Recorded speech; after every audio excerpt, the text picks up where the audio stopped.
Pour en savoir plus sur la guerre spirituelle auquel vous êtes exposé en ce moment, voyez la leçon 5, gagner sans un mot.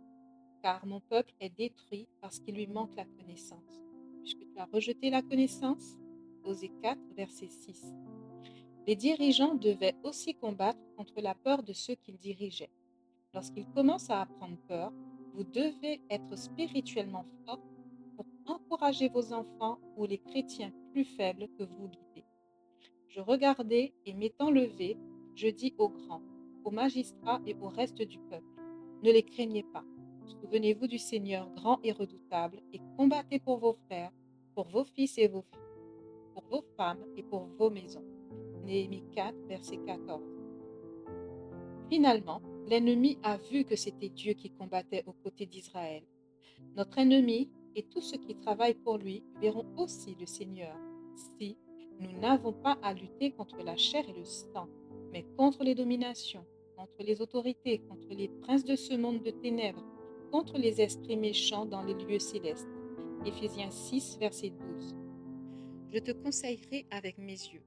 Allez-vous continuer ces chapitres avec l'engagement ferme que cela requiert? La Bible nous enseigne que nous ne pouvons faire les changements par nous-mêmes puisque nous sommes pécheurs et que notre justice n'est qu'un torchon souillé. Par contre, lorsque nous permettons à Dieu d'œuvrer en nous et à travers nous, il sera autorisé à faire des changements au plus profond de notre intérieur. Je t'instruirai et te montrerai la voie que tu dois suivre. Je te conseillerai, j'aurai le regard sur toi. Ne soyez pas comme un cheval ou un mulet sans intelligence.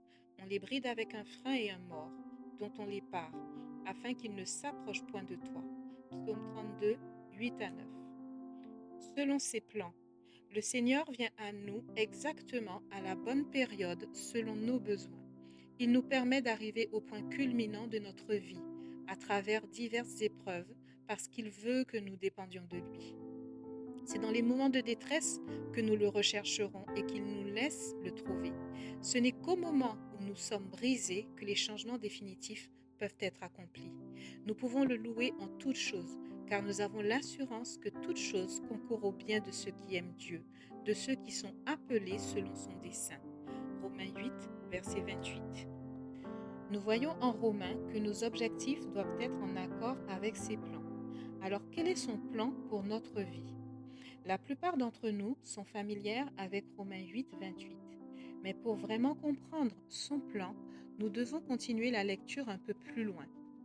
Car ceux qu'il a connus d'avance, il les a aussi prédestinés à être semblables à l'image de son Fils, afin que son Fils fût le premier-né entre plusieurs frères. Et ceux qu'il a prédestinés, il les a aussi appelés. Et ceux qu'il a appelés, il les a aussi justifiés. Et ceux qu'il a justifiés, il les a aussi glorifiés. Que dirons-nous donc à l'égard de ces choses? Si Dieu est pour nous, qui sera contre nous? Romains 8, versets 29 et 31. Est-ce que vos œuvres renient Dieu? L'aimez-vous assez pour lui obéir avec zèle? Sommes-nous plus concernés par notre propre agenda que par son plan parfait pour chaque situation de nos vies? Où se trouve votre cœur? La plupart du temps, lorsqu'une épreuve survient dans notre vie, nous réagissons de manière à régler rapidement la situation et de façon à nous protéger de la chose qui nous fait mal. Si malgré nos actions, la souffrance continue, nous ressentons alors le besoin pour un changement plus permanent. Nous développons une perspicacité qui nous révèle les raisons pour lesquelles Dieu a permis cette épreuve.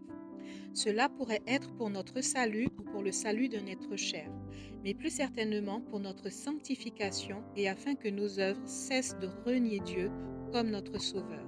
Ils font profession de connaître Dieu, mais ils le renient par leurs œuvres, étant abominables, rebelles et incapables d'autres bonnes œuvres. Tite 1, le verset 16.